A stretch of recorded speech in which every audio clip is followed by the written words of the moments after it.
शुक्रिया। तो चलिए अब आपको सीधा लिए चलते हैं दिल्ली, जहां पर आम आदमी पार्टी की प्रेस वार्ता चल रही है। और अनपढ़ों की जमात क्यों कह रहा हूं? जिस खलीज टाइम्स का ये जिक्र कर रहे हैं उसमें तो साफ तौर पे लिखा है कि न्यूयॉर्क टाइम्स के सौजन्य से यह खबर छापी गई है। तो जब वो अखबार ही लिख रहा है कि न्यूयॉर्क टाइम्स के सौजन्य से यह खबर छापी गई है, तो उसमें फोटो भी वही रहेगी, लैंग्वेज भी वही रहेगी, लिखने वाला भी वही रहेगा। जैसे आप अपने चैनल पे किसी दूसरे चैनल की वीडियो फुटेज चलाते हैं तो लिखते हैं उस चैनल का नाम कि सौजन्य से इस चैनल के। अब अगर यह अखबार लिख रहा है, कह रहे नहीं विज्ञापन है, मतलब क्या है कि केजरीवाल के किसी अच्छे काम को देखना, ये गांधी जी के बंदर हो जाते हैं केजरीवाल के काम के मामले में।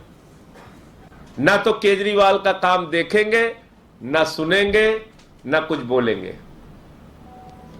जैसे ही केजरीवाल के सरकार के, शिक्षा के, स्वास्थ्य के कोई अच्छे काम की चर्चा होने लगती है, तुरंत ये गांधी जी के बंदर हो जाते हैं। कहते हैं ना हम अच्छा काम देखेंगे, ना अच्छा काम सुनेंगे, ना उस पर कुछ बोलेंगे। ये हालत हो जाती है, गांधी जी के बंदर बन जाते हैं लोग।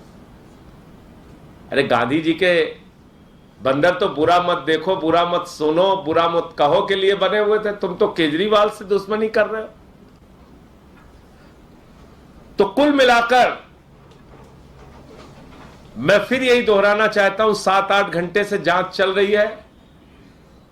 एक नहीं 1000 जांच कराओ। पहले भी भाजपाइयों आपने जांच कराई थी, कई कई बार आपने जांच कराई थी। मुझे याद है ऐसे ही चीख चीख के, चिल्ला चिल्ला के कह रहे थे जब केजरीवाल के, अरविंद केजरीवाल जी के दफ्तर पे छापे मारे थे आपने। तब कहा था राजेंद्र कुमार का बहुत बड़ा घोटाला पकड़ लिया। क्या हुआ? 7 साल हो गए उस जांच का, कोई जवाब देगा? मनीष सिसोदिया जी के घर पे पहले भी आपने सीबीआई का छापा मारा, क्या निकला उसमें? कोई जवाब देगा? 400 फाइलों की सुंगलू कमेटी ने जांच की, बाद में क्लीन चिट दे दिया, क्या निकला? कोई बताएगा? 40-40 विधायकों को पकड़ के जेल में डाला, कोई कार्रवाई की? उन पर कुछ साबित हो पाया? कोर्ट ने बरी किया और दिल्ली पुलिस को फटकार लगाई कई मामलों में। इतनी दुर्भावना से कार्रवाई। जो भारतीय जनता पार्टी के साथ रहता है वो हरिश्चंद्र हो जाता है। येदियुरप्पा भ्रष्टाचार के मामले में निकाले गए, फिर उन्हीं को पार्टी में ले लिया, उनको संसदीय बोर्ड में शामिल कर दिया। रेड्डी ब्रदर्स के हजारों करोड़ के माइनिंग घोटाले का क्या हुआ? येदियुरप्पा के हजारों करोड़ के माइनिंग घोटाले का क्या हुआ? किसको सजा हुई? कौन जेल गया? क्या हुआ व्यापम घोटाले का, जो हजारों करोड़ का घोटाला था? क्या हुआ नीरव मोदी का, मेहुल चौकसी का, जो 20,000 करोड़ लूट के भाग गए, जिसको मोदी जी कहते हैं मेहुल भाई? क्या हुआ नितिन संदेशरा का 6,000 करोड़ लूट के भाग गया, विजय माल्या 9,000 करोड़ लूट के भाग गया, ललित मोदी 3,000 करोड़ लूट के भाग गया? क्या हुआ? हमने बताया कि कोरोना के समय में कई संस्थाओं ने, कई सरकारों ने टैक्स माफ किया, लाइसेंस फीस माफ की, हमने भी माफ किया। बार बार वही सवाल आप पूछे जा रहे हो। आपने तो 10 लाख करोड़ रुपए का कर्जा माफ किया, 10 लाख करोड़ रुपए का कर्जा, उस पर हिसाब आप देते नहीं। 5 लाख करोड़ रुपए का टैक्स माफ कर दिया, उस पर आप हिसाब नहीं देते।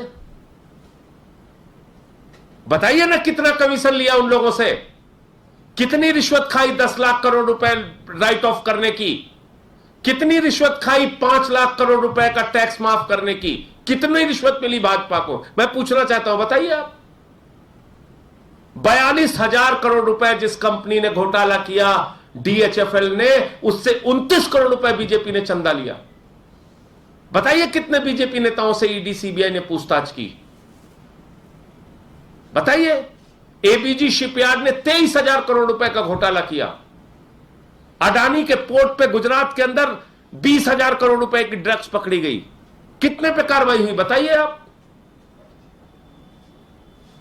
मुकुल राय आपकी पार्टी में आ जाए तो शारदा घोटाला खत्म, हम हेमंत विश्व शर्मा आ जाए आपकी पार्टी में तो घोटाला खत्म।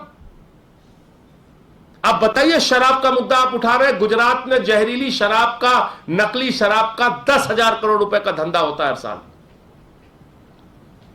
आप बताइए कितने पे कार्रवाई हुई? मैं पूछ रहा हूं आपसे, आप बताइए, देश को जवाब दीजिए। कितने बीजेपी नेताओं को आपने जेल में भेजा? कितने लोगों पे आपने कार्रवाई की? तो इसलिए सिर्फ केजरीवाल को टारगेट करना है, आम आदमी पार्टी को टारगेट करना है, आप कीजिए, आप स्वतंत्र हैं। लेकिन पूरा देश इस बात को देख रहा है, दुनिया को नंबर 1 बनाने का मिशन केजरीवाल जी ने शुरू कर दिया है।